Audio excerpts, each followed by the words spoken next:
आकाशवाणी मुंबई केंद्र. आरोग्य दर्पण या मालिकेत केस गळणे आणि पुनर्रोपण या विषयावर डॉक्टर मनीष भानुशाली यांची मधुलिका नेरुरकर यांनी घेतलेली मुलाखत आता आपण ऐकूया.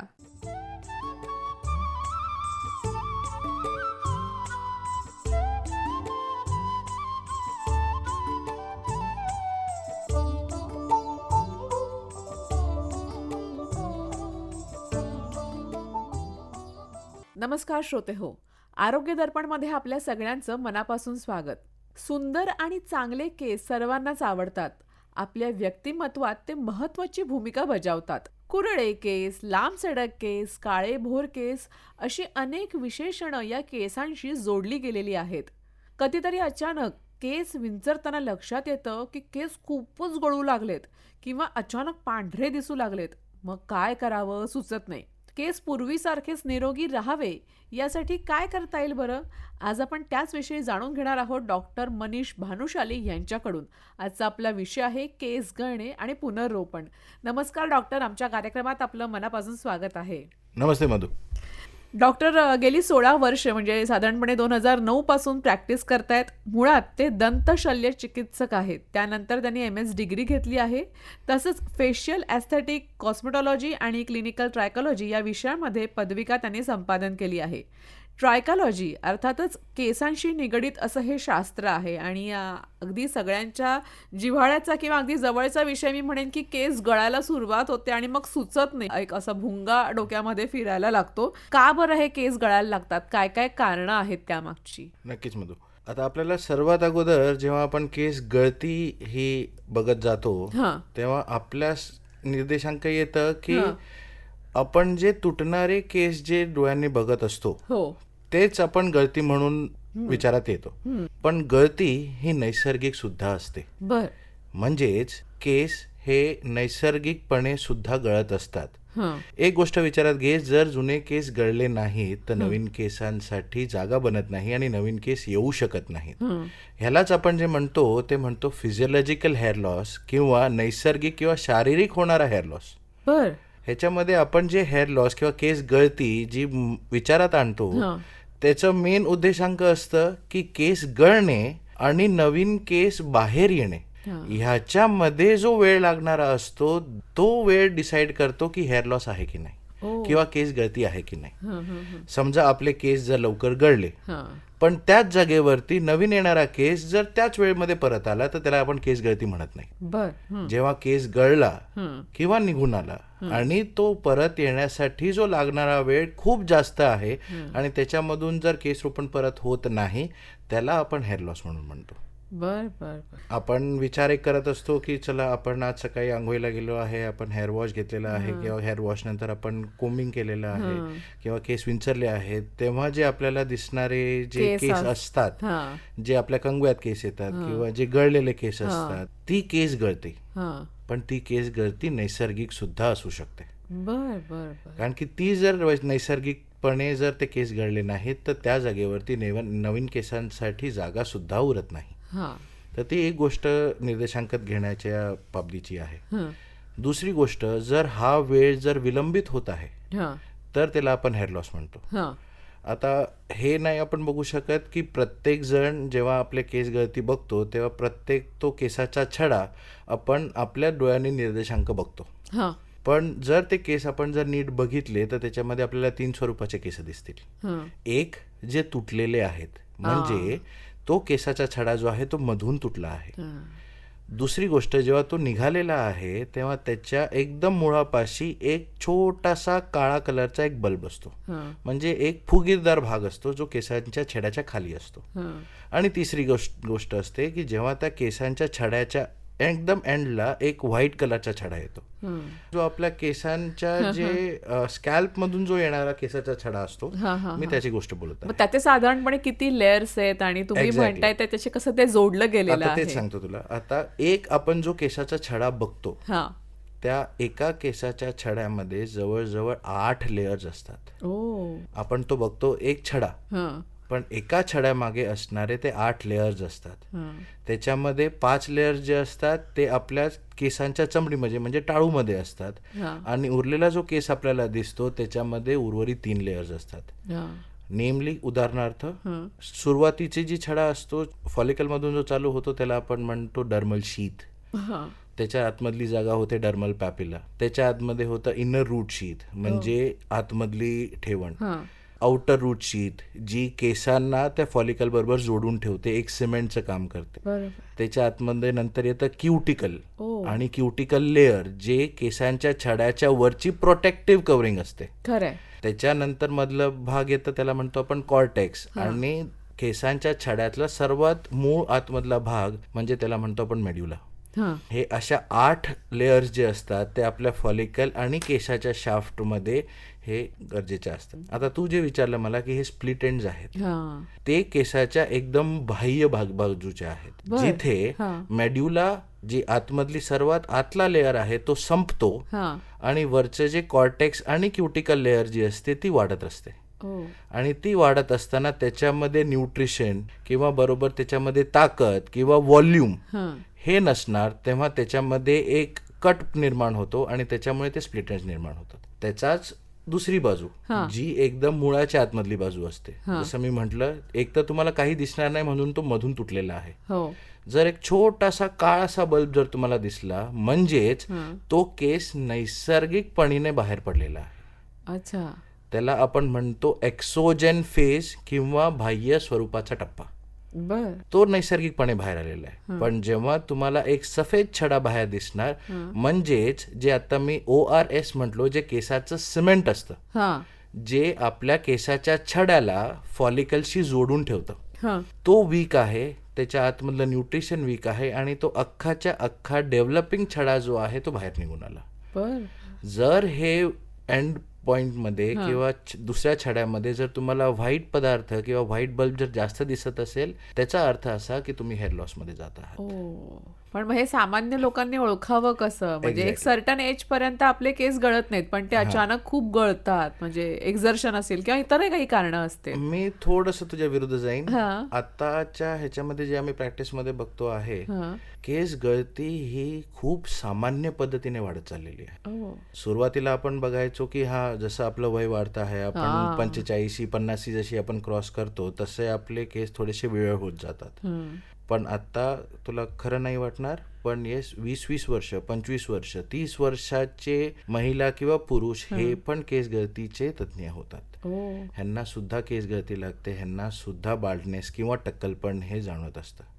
ह्याची कारणं भरपूर आहेत, शारीरिक, नैसर्गिक, भरपूर सारी कारणं जोडून येतात जे आपण खातो. पण मला आजच्या दिवशी एक स्पेसिफिकली हायलाइट करायचं आहे ही गोष्ट की लाईफस्टाईल जी आता आपण जी सध्या जी लाईफस्टाईल जगत आहे त्याच्यामध्ये ह्याचा खूप मोठा प्राधान्य आहे.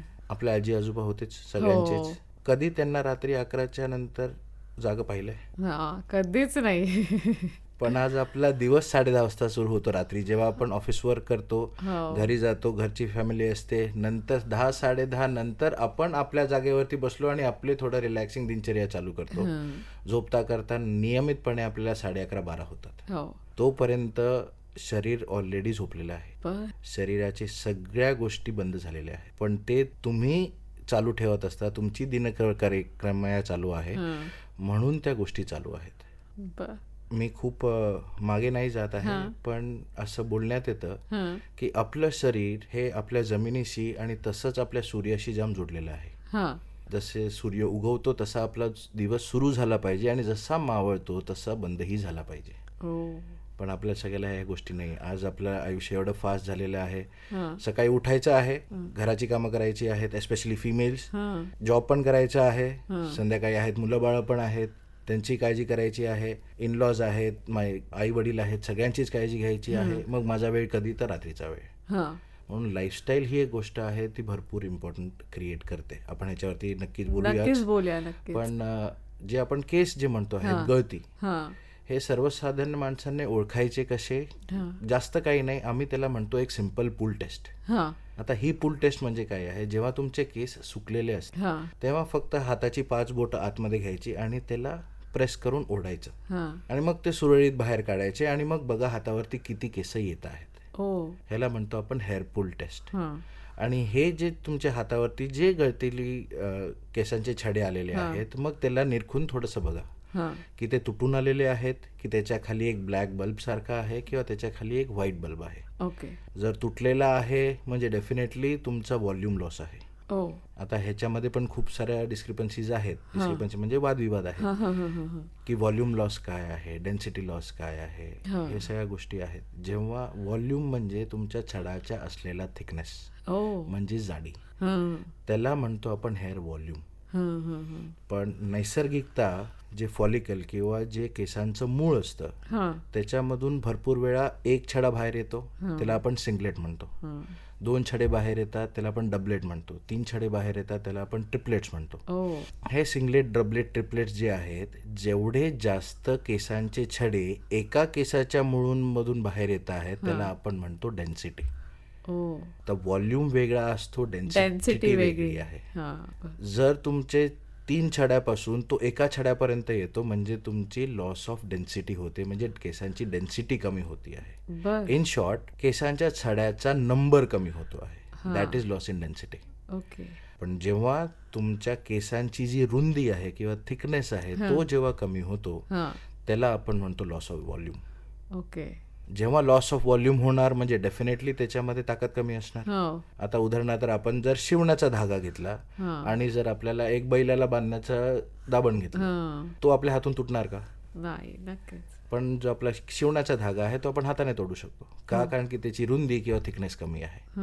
तसंच जेव्हा केसांच्या छड्याची थिकनेस जेव्हा कमी होत जाते तेव्हा that is loss of volume आणि तो इझिली तुटू शकतो. आणि तो तुटून बाहेर आला म्हणजे तुमचं न्यूट्रिशनल डेफिशियन्सी आहे. बरोबर. पण तेव्हा तुम्ही हेअर पुल टेस्ट केली, त्याच्यामध्ये तुम्हाला सगळ्यांमध्ये काळे छडे बाहेर दिसले, म्हणजेच ते नैसर्गिकता बाहेर पडणारे केस आहेत. अच्छा. आणि व्हाईट असेल तर? जर व्हाईट असेल म्हणजे तुमचं जे केसांच्या मुळामध्ये असणारं जे सिमेंट आहे, ज्याला आपण ORS असं म्हणतो, त्याच्यामध्ये वीकनेस आहे, म्हणजे ओव्हरऑल तुमचा जो स्कॅल्प आहे तो डेफिशियंट आहे. आता त्या डेफिशियन्सी पण भरपूर कारणं आहेत. आपण मेडिकल लँग्वेजमध्ये म्हणतो 3 गोष्टी, दॅट इज इन्फ्लमेशन, इन्फेक्शन आणि ट्रॉमा. इन्फ्लमेशन म्हणजे अंगाची नॅचरल प्रतिकार शक्ती जेव्हा एका गोष्टीची फाईट करत असते त्याला आपण इन्फ्लमेशन म्हणतो. इन्फेक्शन डेफिनेटली आपल्याला माहितीच आहे, काही रोगराई जेव्हा झालेली आहे, केसांच्या स्कॅल्पवरती किंवा केसांच्या चमडीवरती सुद्धा रोगराई पसरते. फंगल इन्फेक्शन्स पसरतात, बॅक्टेरियल इन्फेक्शन्स पसरतात, कॉन्टॅक्ट इन्फेक्शन्स पसरतात, म्हणून ते इन्फेक्शन्स झाले. आणि ट्रॉमॅटिक्स जे 90% ऑफ फिमेल्स मध्ये होत आहे. सगळ्यांच्या मनात प्रश्न असणार तो. ट्रॉमॅटिक्स म्हणजे काय? ट्रॉमॅटिक्स म्हणजे निव्वळ मराठीत सांगितलं तर होणारी जखम. आता सगळ्याच महिला असतात, त्यांचे केस लांब आहेत, थोडे तरी लांब असतात, म्हणजे खांद्यापर्यंत असतात, म्हणून ते खांद्यापर्यंत लांब आहे म्हणून आपण त्यांना बांधायचं. पण तुम्ही बांधता कुठून? समोरून तुम्ही त्यांना टाईट मागे घेऊन एक पोनीटेल बांधून घेता, नाहीतर घरी जेव्हा कामात असतात तेव्हा आंबोडा बांधता. जेव्हा तुम्ही त्याच्या मुळावरती कुठल्या प्रकारचं प्रेशर येणे जखम क्रिएट करता, that is known as traumatic. आता घरी आपण घरगुती काम करत असतो, किचनमध्ये काम करतो आहे, तेव्हा जेव्हा किचनमध्ये काम करतो तेव्हा डेफिनेटली घाम येणार, तर मानेवरती घाम नको, ते अजून हे नको म्हणून आपण त्याला आंबोडा बांधून टाईट करतो. पण त्याचं प्रेशर मुळांवरती येतं आहे, समोरचे मुळ जे आहे ते बाहेर येतात, आणि म्हणून फिमेल्समध्ये रिसिडिंग हेअरलाईन किंवा आपले मुळांची जागा शिफ्ट होणे आणि कपाळ मोठं होणे हे आपण जास्त बघत असतो. हेअरलाईन त्याच्यामुळे मागे जाताना दिसते, मागे जाते, किंवा समोरचे फॉलिकल्स जे आहेत ते मरत जातात, किंवा समोरची जी मुळं आहेत ती मरत जातात, कारण की त्याच्यावरती कॉन्स्टंट प्रेशर आहे. सगळ्यांनाच माहिती आहे अंगाची स्वतःची एक मसल मेमरी आहे. आता तुम्ही ड्राईव्ह करता कार किंवा मोटरसायकल वगैरे काही, तर तुला आता विचार करायला लागतो का की मी आता ब्रेक दाबू की आता ऍक्सिलेटर सोडू? खूप स्वाभाविक घडतं. ते का घडतं? कारण की तुझ्या अंगाला ती सवय पडलेली आहे. तसंच जर तुझ्या केसांना सवय पडलेली आहे की हे टाईटच मागे बांधणार आहेत, तर मी इथे वाढूच कशासाठी, म्हणून तिकडचे फॉलिकल त्यांची जी लाईफ सायकल आहे ते लवकर संपवतात आणि ती मागे मागे जात जाते. हे 3 विशिष्ट उदाहरण आहेत ज्याच्यामध्ये हेअर गळती किंवा केसांची गळती जी आहे ती भरपूर वाढते. तर तुम्ही विचार, मग आम्ही काय करायचं? केस बांधायचे नाही का आम्ही?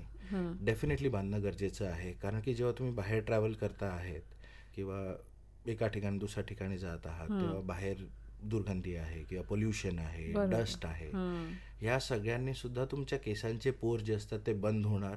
ते बंद झाले तर नवीन केस तरीही येणार नाहीत.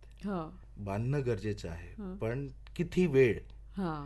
मेडिकली सांगितलं गेलेलं आहे की एक हेअर रूट म्हणजे जे केसांचे जे मूळ आहे ते जास्तीत जास्त 1 ते 1.5 तास फिजिओलॉजिकली म्हणजे नैसर्गिकपणे टेन्शन सहन करू शकतं.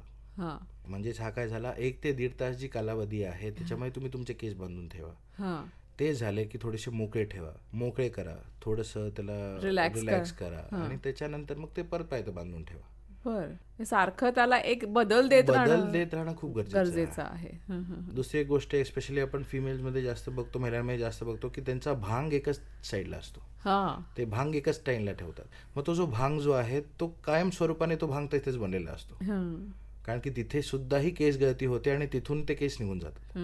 म्हणून भांग सारखा शिफ्ट करणे, आज इथे ठेवला आहे, संध्याकाळ झाली आहे, दुसरीकडे केलं आहे, तिसरीकडे केलं आहे, मागे बांधून ठेवलेले आहेत, ह्या सगळ्या गोष्टी नैसर्गिकपणे करणे हे तुमच्या केस गळतीशी भरपूर तुम्हाला निदान देऊ शकतात.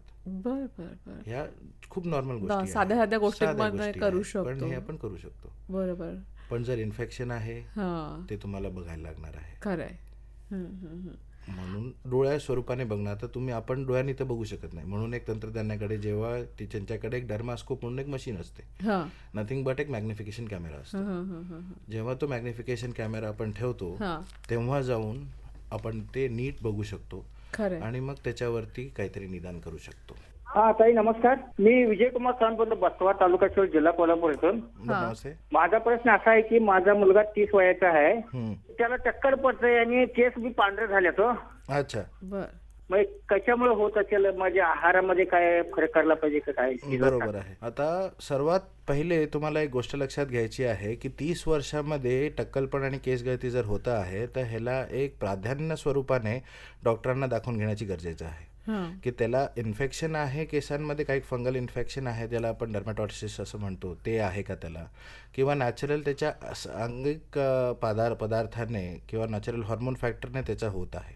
दुसरी गोष्ट तुम्ही मला सांगता आहात की त्याचे केस पांढरे सुद्धा पडत आहेत. केस पांढरे होणे म्हणजेच त्याच्या ग्रोथ म्हणजे जे वाढीव फेज जी आहे त्याच्यामध्ये वाढीव टप्पा जो आहे तो खूप छोटा आहे. जवळजवळ वाढीव टप्पा जो असतो तो 6 ते 7 वर्षांचा असतो. पण ह्या वाढीव जो टप्पा आहे त्याच्यामध्ये जर कमीपणा आला तर ह्याच्यामध्ये केसामध्ये असणारा जो नॅचरल कलर जो असतो तो कमी होत जातो आणि तो जेव्हा कमी होतो तेव्हा ते केस जे आहेत ते पांढरे पडत जातात आणि हे एकदा पांढरे झालेले केस परत काळे होऊ शकत नाहीत. तर ह्याच्यासाठी प्राधान्यपणे त्याचा काय आहार आहे, तो काय पद्धतीने हे करतो आहे किंवा त्याची स्वच्छता कशी आहे, बाहेर जातो आहे तर त्याच्या जर मोटरसायकल ट्रॅव्हल करत असेल तर तो हेल्मेट जास्त घालतो आहे का, हेल्मेट घातल्यावरती त्याच्या आतमध्ये हेल्मेट तो धुतो आहे का, किंवा त्याच्या आतमध्ये जे घालणारे वस्त्र असतात, केसावरती घालणारी वस्त्र असतात ते तो घालतो आहे का, या सगळ्या गोष्टी निर्देशांक करून मग तुम्ही त्याच्यावरती व्यवस्थित ट्रीटमेंट वगैरे चालू करू शकता. दुसरी गोष्ट एक तुम्हाला सांगायची इच्छितो की त्याचा आहार जो आहे त्याच्यामध्ये जास्तीत जास्त प्रोटीन कंटेंट होणं खूप गरजेचं आहे, ज्याच्याने त्याच्या अंगाची प्रतिकारशक्ती वाढून जे नवीन केस वाढणे जे आहे ते त्याचं व्यवस्थित सुरू होईल. ओके. हा, मी अकोला इथून सचिन पुरी बोलतो म्हटलं. हा बोला. तर आपण जे मेडिकलवर तेल विकत भेटते केस गळती लावायचं, ते आपण ज्यावेळेस आपले केस गळतात त्यावेळेस आपण ते लावलं तर चालते का, किंवा ते असं सांगतात की खोबऱ्या तेलामध्ये लावा असं सांगतात? हा, अनेकांचा प्रश्न असेल की अमुक एखादं तेल लावलं की ते केस गळणं थांबतं. पण बरोबर आहे. पारंपरिक सुद्धा मी त्याला जोड देऊ इच्छिते की आपण बघतो की आजी आजोबा आपले पूर्वीच्या काळी तेल लावायचे आणि त्यांचे केस ते अगदी दाट किंवा असे लांब सडक वगैरे. काय सांगाल या तेलाच्या बाबतीत? म्हणजे तेल ही एक अशी गोष्ट आहे ना ज्याच्यामध्ये लायपोलिपिड ही जी एक गोष्ट असते ते केसांच्या छडाच्या मुळापाशी थोडंसं न्यूट्रिशन फॅक्टर देते. पण ऍक्च्युली समज तेल म्हणजे काय, तेल हे लिपिड सोडून अजून काही नाही. न्यूट्रिशनल फॅक्टर जर काढून टाकला तर त्याच्यामध्ये फक्त लिपिड आहे. आपण जर ते रात्री लावलं आणि आपण ते दुसऱ्या दिवशीपासून पर्यंत ठेवतो आहे, ते न्यूट्रिएंटचं ऍब्झॉर्प्शन मॅक्सिमम 30 ते 45 मिनिटात संपून जातं. अच्छा. पण जे उर्वरित तेल जे आहे ते तुमच्या कपाळावरती तसंच डांबून राहतं. मग ते काय करणार, हा. कारण की ते तर तसंच राहणार हो. आहे, ते तर निघणार नाही जोपर्यंत तू त्याला धुत नाही. हो.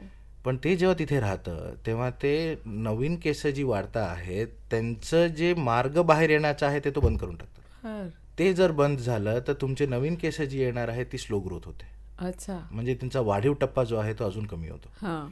तर तुम्ही मला विचाराल एक्झॅक्टली काय प्रोसिजर. हा. आंघोळ करण्याच्या अर्ध्या तासा अगोदर तेल लावायचं फक्त. तेल लावायचं. बर. अर्धा तास की मॅक्झिमम 1 तास, हा. जी आपण म्हणायचो की आपण चंपी करू. हा. आंघोळ करण्याच्या तासाभरा अगोदर तेल लावा. अर्ध्या तास ते 40 मिनिटांमध्ये त्याचा न्यूट्रिशनल फॅक्टर 0 होऊन जातो. उर्वरित फक्त तेल राहतं आणि मग त्याला धुवून टाकायचं. हा. धुवायचं पण कसं, पहिले एक व्यवस्थित एक सल्फेट फ्री किंवा सल्फेट कमी असलेला शॅम्पू यूज करायचा. हा. आणि जर फिमेल असेल हा. तर कंडिशनिंग करणं खूप गरजेचं आहे. नाहीतर मग एन्टँगलमेंट किंवा फजीनेस किंवा एकमेकांमध्ये एक गुंता होणे हे खूप बघितलेलं आहे. ओके. तर गुंता तुम्हाला टाळायचा असतो. तर हा. गुंता कसा टाळायचा की कंडिशन करून टाळायचा. हो. परत येऊ आपण तेलावरती. हा. तेल कुठलं वापरायचं. आता तर आपण भरपूर साऱ्या गोष्टी हो. सोशल मीडियावर बघतो आहे की हे नवीन तेल आलेलं आहे, हे तेल आलेलं आहे, हे तेल आलेलं आहे. पण एक प्रश्न लॉजिकली तुम्हालाच, हा. तुम्ही आणि सर्व मनुष्यगण एक आहात, हा. नाही, वेगवेगळे आहोत. वेगवेगळे आहात. हो. तुमची जी केस गळती आहे ती एकाच कारणाने आहे, वेगवेगळ्या कारणाने असू शकतं. मग त्याला एकच तेल काम करेल. खरंय. म्हणून तुम्हाला पहिले जाऊन कुठलं तेल लावावं. मी म्हणेन जर एकदम घरगुती उपायाला तेल लावायचं आहे हा. तर आपलं साधं खोबरेल तेल जे आहे ते मोर दॅन सफिशियंट. हा. खोबरेल तेल का, हा. खोबरेल तेलामध्ये एक न्यूट्रिशनल फॅक्टर जो लायपोलिपिड कंटेंट जो आहे तो नेहमी जास्त असतो. बर. कारण की तो जो खोबऱ्याचे जे विश्लेषण करून जे बनवलेलं असतं त्याच्यामध्ये हा लायपोलिपिडचा कंटेंट ऑलरेडी जास्त आहे. हा. म्हणून तुम्हाला ॲब्झॉर्प्टिव्ह न्यूट्रिशन खोबरेल तेलामध्ये जास्त मिळतो. हा. आता भरपूर सारे निघालेले आहेत की आपण रोजमेरीचं तेल आलेलं आहे किंवा हो. आपण आल्मंड ऑइल आहे हो. किंवा बाकी सगळे आहेत. ह्याच्यामध्ये अजून एक गोष्ट विचार करायची आहे की तुमच्या स्कॅल्पला त्याचं रिॲक्शन तर होत नाही. हा. कारण की जर रिॲक्शन झाली तर केस गळती वाढणार. पण रिॲक्शन होत आहे किंवा नाही ते कसं गळती ओळखायचं. वाढणार. अच्छा, गळती वाढणार. गळती वाढणार. बर. पण तेव्हा आपण काय करतो, नाही मी काल तेल लावले थोडे चिकट झालेले, धुतल्यामुळे ते तर गळणारच आहे, हा. ते आपण निग्लेक्ट करून टाकतो, त्याच्यावरती आपण लक्ष देत नाही. हा. पण जेव्हा आपण केसाला ऑइलिंग करतो आहे आणि जेव्हा वॉश करतो आहे, पण आपली गळती कमी झाली आहे की वाढलेली आहे. हा. जर वाढत असेल तर डेफिनेटली तुमच्या स्कॅल्पला त्याची रिॲक्शन आहे, हा. म्हणजे ते ऑइल तुम्हाला सूट करत नाही आहे. हा. ती जी एक गोष्ट जी आहे ती फक्त एक लक्षात ठेवायची. बर. आणि धुवायचं कसं, हा. सल्फेट फ्री शॅम्पूज मिळतात. आता सल्फेट तुम्ही कसा ओळखणार, हा. ज्याचा घासल्यानंतर फेस कमी होतो. अच्छा. हा. कारण की जेवढा जास्त फेस झाला तेवढं ते तेल वर येणार, हा. तेवढं ते तेल वर आलं धुतल्यानंतर तेच तेल परत टाळूवर बसणार. अच्छा. हा. म्हणून जेवढं कमीत कमी सल्फेट असणार, ज्याचा फेस जास्त होत नाही, हा. त्या प्रकारचे गोष्ट यूज करायची. आणि त्याच्यामध्ये काही असणारे ॲडिटिव्ह. हा. आता ॲडिटिव्ह ह्याच्यामध्ये काय असतात, आर्गन ऑइलचा एक ॲडिटिव्ह आहे हा. जो मुळांपाशी त्याच्यामध्ये लायपोलिपिड कंटेंट जास्त आहे. हा. त्या गोष्टीचे तेल आपण यूज करायचे आणि वॉश करताना तेच कन्स्टिट्युएन्सी असणाऱ्याचे शॅम्पू यूज करायचे. हा. पण डेफिनेटली जर एक स्त्री आहे किंवा एक फिमेल आहे, कंडिशन करणं भरपूर गरजेचं आहे, नाहीतर गुंता होतो. हा. गुंत्यामधून केस मधून तुटून जातो. ओ. म्हणून गुंता पण टाळणं खूप गरजेचं आहे. बर. ह्या सगळ्यामध्ये हल्ली ट्रायकोलॉजी ट्रीटमेंट कडे अनेकांची पावलं वळतात. म्हणजे केस गळती सुरू झाली किंवा मग विरळ दिसायला लागलं, टक्कल पडायला लागलं, काय आहे ही ट्रीटमेंट, जरा त्याबद्दल आम्हाला सांगा. आता तसंच मी तुला सांगितलं की ह्याचं होणारं जी कारणं आहेत, हा. फिजिओलॉजिकल, पॅथॉलॉजिकल म्हणजे रोगराई, इन्फेक्शन, इन्फ्लमेशन आणि ट्रॉमा. आता आपण ह्याच्यावरती एक ट्रीटमेंट बोलूया. इन्फेक्शन झालं आहे, डेफिनेटली इन्फेक्शन बंद करा, तुमची केस वाढी परत चालू. मग त्याच्यासाठी आपण जर फंगल इन्फेक्शन आहे तर अँटीफंगल मेडिकेशन देतो, बॅक्टेरियल असेल तर अँटीबायोटिक्स देतो, लोकल ॲप्लिकेशन देतो, लोकल हेअर वॉशेस देतो, ज्याच्यामध्ये हे अँटीफंगल पदार्थ असतात. ही झाली इन्फेक्शनची गोष्ट. इन्फ्लमेशन जर असेल तर इन्फ्लमेशन कशामुळे आहे, आपल्या अंगामध्ये एक नॅचरल लेवलला हार्मोन्स म्हणून एक प्रोटीन असतं जे आपल्या बॉडीचं रिपेअर फंक्शन्स करत असतात. पण या हार्मोन्सचे पण काही यूज झालेले बाय प्रोडक्ट्स असतात. अंगाने जर एक प्रकारचं हार्मोन जर वापरून घेतलेलं आहे तर त्याचा बाय प्रोडक्ट अंग काढून टाकतो. ते जे अंग जो तो काढून टाकतो त्याचं स्टोरेज जर हाय झालेलं आहे तर ते सुद्धा केस गळतीसाठी काम करतात, ज्याला इन शॉर्ट आपण म्हणतो DHT अच्छा. किंवा डायहायड्रॉक्सी टेस्टोस्टेरॉन हा. और अल्फा 5 रिडक्टेज. हा, हा. हे तत्व आहेत आपल्या नॅचरल शरीरातलीच. बर. पण ह्याची जर वाढ झाली किंवा ह्याचं कॉन्सन्ट्रेशन अंगामध्ये जर वाढ झालं तर केस गळती वाढते. हा. तर हे आपल्याला चेक करून घ्यायचं आहे की याचा रूट कॉज काय आहे. हा. DHT जास्त आहे, अल्फा 5 रिडक्टेज जास्त आहे की बाकी काय गोष्टी जास्त आहे ज्याच्यामुळे इन्फ्लमेशन होतं आहे आणि इन्फ्लमेशनमुळे जर ते बाहेर निघत आहेत. हा, हा, हा. तिसरी गोष्ट आली ट्रॉमॅटिक्स. हा. व्हेरी सिम्पल, तुम्ही जो त्याच्यावरती केस बांधून त्याच्यावरती जो प्रेशर क्रिएट करत आहात त्याला लूज करा हा.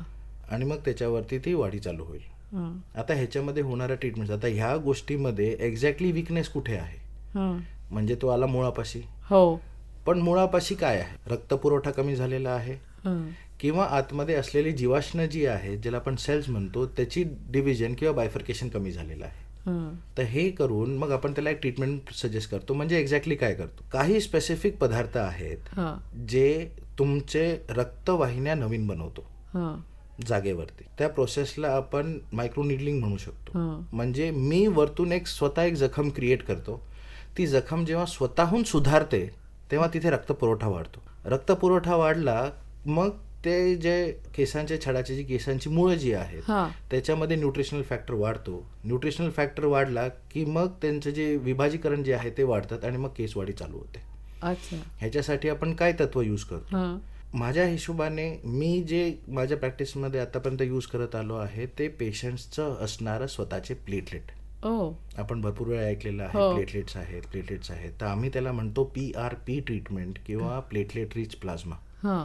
हे काय करतं, जेव्हा तुम्ही त्याला मायक्रो निडलिंगने आपल्या स्कॅल्पमध्ये किंवा टाळूमध्ये जेव्हा टाकता हा. तेव्हा ते नवीन ब्लड वेसल्स बनवतात, नवीन न्यूट्रिशनल फॅक्टर क्रिएट करतं आणि मग आतमध्ये असलेले जे जीवाश्म जी आहेत ती खूप चांगल्या पद्धतीने विभाजित होतात आणि नवीन सेल्स बनत जातात आणि नवीन सेल्स बनल्यावरती तुमची केसवाढी होते. हा. दुसरा प्रोसिजर येतो ह्याच्यामध्ये ज्याला आपण GFC म्हणतो किंवा ग्रोथ फॅक्टर कॉन्सन्ट्रेट. हा. तो एक स्पेसिफिक पदार्थ आहे जो तुमच्या केसांच्या मुळामध्ये असलेली जीवाश्माची रेप्लिकेशन फास्टर करतो. बर. जर फास्टर रिप्लिकेशन झालं हा. तर तो न्यूट्रिशनल जास्त खेचणार. म्हणजे हा. फक्त जर जेवण दिलं पण जेवणारा कोण नसेल तर काय उपयोग नाही. उपयोग नाही. खरं आहे. आपल्याला जेवण सुद्धा द्यायचं आहे पण जे बनलेलं जेवण आहे ते खाल्लं सुद्धा पाहिजे. हो. तर म्हणून मग आपण ही GFCची ट्रीटमेंट करतो, ज्याच्या आतमध्ये जे मूळ आहे त्याच्या आतमध्ये असलेली जीवाश्म जी आहेत ती भरपूर फास्ट पद्धतीने डिवाइड होतात आणि त्यांची संख्या वाढली की मग केसवाढी जाते. बर बर बर बर. आणि हे सगळं झाल्यावरती हा. जर तुमच्या टाळूमध्ये जर हे रूट किंवा फॉलिकल किंवा त्याचं जे असलेलं मूळ जर नाही आहे तर तुम्ही कितीही काही करा त्याच्यामधून केसाचा छडा बाहेर येणार नाही. म्हणजे सगळ्यांनी खरं तर लक्षात घेण्यासारखी गोष्ट आहे आणि आजच्या मुलाखतीतला महत्वाचा मुद्दा आहे हा खरं तर, की हे आपण जे करतो पुनर्रोपण ते कोणाला लागू पडतं आणि ते पडत कोणाला पडत नाही नाही. हे ओळखणं सुद्धा तितकंच गरजेचं आहे. आता ज्यांना ते केसांचं मूळ नाही आहे हा. मी त्यांना कित्याही प्रकारच्या ट्रीटमेंट केला त्या जागेवरून केस बाहेर येणार नाही कारण की तिथे मूळच नाही. हा. तर ह्या जागेवरती मला प्रत्यारोपणची ट्रीटमेंट करायला लागते. जेव्हा मी एक कृत्रिम मूळ किंवा शरीरात असणारच एक नैसर्गिक मूळ एका ठिकाणाहून काढून दुसऱ्या ठिकाणी टाकतो, त्याला आपण म्हणतो डोनर आणि रेसिपियंट. हा. म्हणजे आता नॉर्मली जर एक मनुष्यगण घेतला तर त्याची टाळूची मागची बाजू जी आहे हा. त्याच्यावरती केस गळती भरपूर कमी असते. हा. तिथून मग आपण त्याला डोनर साईड घेतो. हा. तिथून आपण हे केसांचं मूळ जे आहे ते एक्स्ट्रॅक्ट करतो, म्हणजे तिथून काढून घेतो आणि जिथे हे केस नाही आहेत हा. तिथे ते केसांचं मुळासकट प्रतिरोपण करतो, त्याला आपण म्हणतो हेअर ट्रान्सप्लांट. हा. पण हे आता तिथे जर मूळ नाहीच आहे तर ती ट्रीटमेंट करण्यात गरजेचं आहे हा. किंवा तर त्या ट्रीटमेंटसाठी जाण्याचं गरजेचं आहे. जर तिथे मूळ आहे तर त्याला तुम्ही बाकी ट्रीटमेंटने सुद्धा जागरूक करून व्यवस्थित करून तुम्ही बाहेर काढू शकता. बर. पण एक करेक्शन ह्याच्यामध्ये सांगू इच्छितो की ट्रान्सप्लांट हा. फक्त तो एंड पॉइंट नाही आहे, हा. कारण की त्याच्यानंतर सुद्धा काळजी घेणं गरजेचं आहे. फॉलोअप आपण त्याला हा, म्हणतो. तेही काळजी घेणं गरजेचं आहे, कारण की नाही म्हटलं तरी ते सुद्धा तुमच्याच शरीरातलं मूळ आहे. हो. तो जेव्हा रेसिपियंट जागेवरती गेला तो पण तशाच केसांसारखं काम करणार आहे, त्यालाही गळती होऊ शकते. हो. म्हणून असं नाही आहे की चला तुम्ही ट्रान्सप्लांट करून घेतलेले आहेत तर आता माझे हे केस कायम तसेच राहणार हा. आहे, तसं नाही आहे. हा. त्याचंही सुद्धा तुम्हाला काळजी घ्यायची आहे. त्याची सुद्धा आता आपण हे सगळं जे बोललो, इन्फेक्शन झालं, इन्फ्लमेशन झालं, ट्रॉमॅटिक झालं, नंतर काही फॉलिकल हे झाले, सगळ्या गोष्टी त्या प्रत्यारोपट केसांवरती सुद्धा होऊ शकतात. त्याचं लाईफ मेंटेनन्स सुद्धा आहे, त्याला फॉलोअप पण गरजेचं आहे. कारण की हे एकदा जर तुम्हाला टक्कलपण झालेलं आहे, हे टक्कलपणा त्या केसांवरती सुद्धा होऊ शकतो. हे सुद्धा काळजी घ्यायची गरज आहे. हॅलो, माझं नाव चंद्रमाधा पौर बोलतीये मी.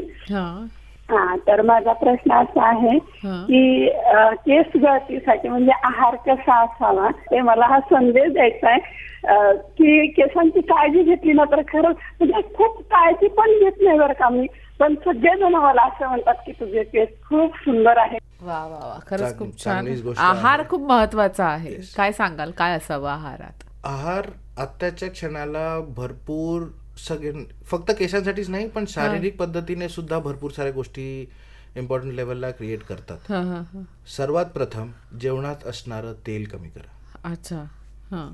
कारण की जर ते तेल अंगात जात आहे म्हणजेच ते कुठून ना कुठून तरी बाहेर पडणार. जर ते व्यवस्थित रूपेने बाहेर पडत आहे चांगली गोष्ट, पण जर नाही पडत आहे तर ते घाम आपल्या ह्याच्यामधून सुद्धा बाहेर येतात किंवा स्किन मधून सुद्धा ते बाहेर येतात. ते जर तेल बाहेर आलं परत ती सेम गोष्ट होते की तुमच्या केसांचे जे राऊंडअप आहे ते ब्लॉक होणार.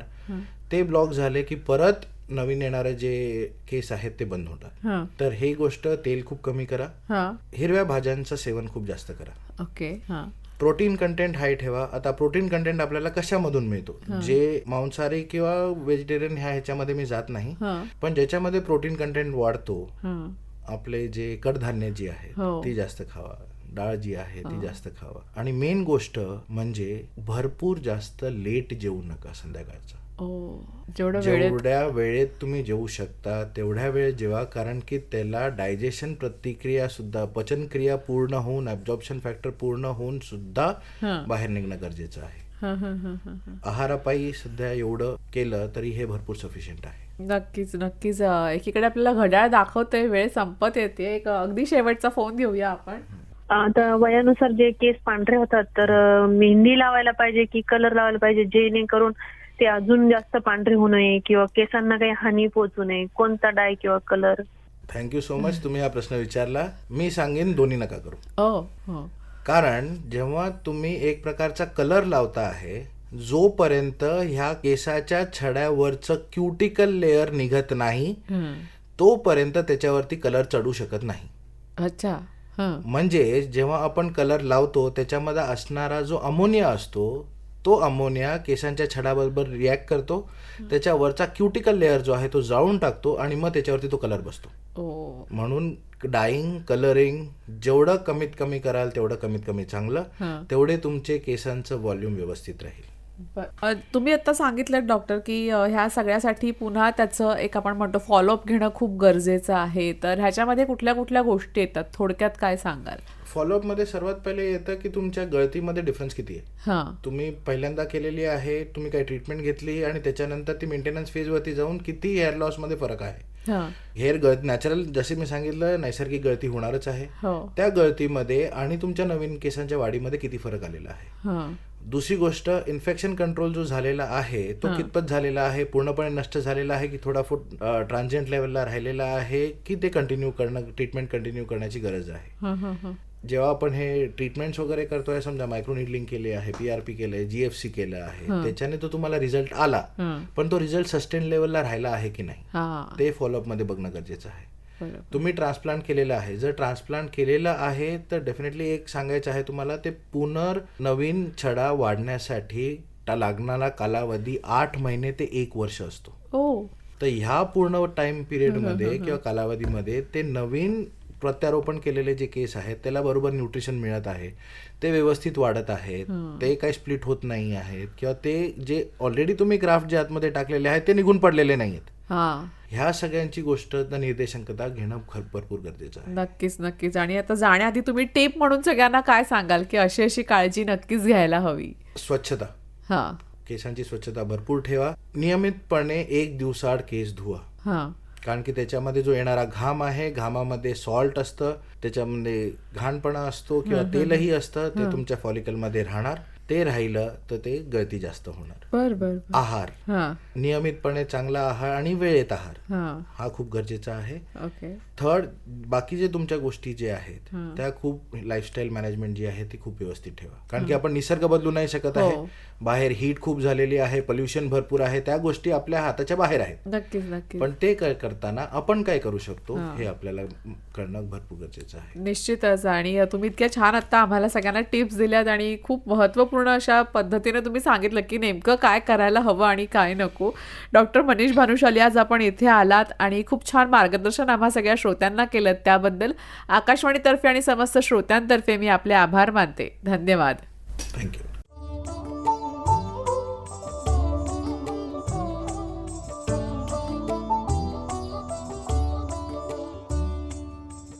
मंडळी, आत्ताच आपण ऐकत होतात केस गळणे आणि पुनर्रोपण या विषयावर डॉक्टर मनीष भानुशाली यांची मधुलिका नेरुरकर यांनी घेतलेली मुलाखत.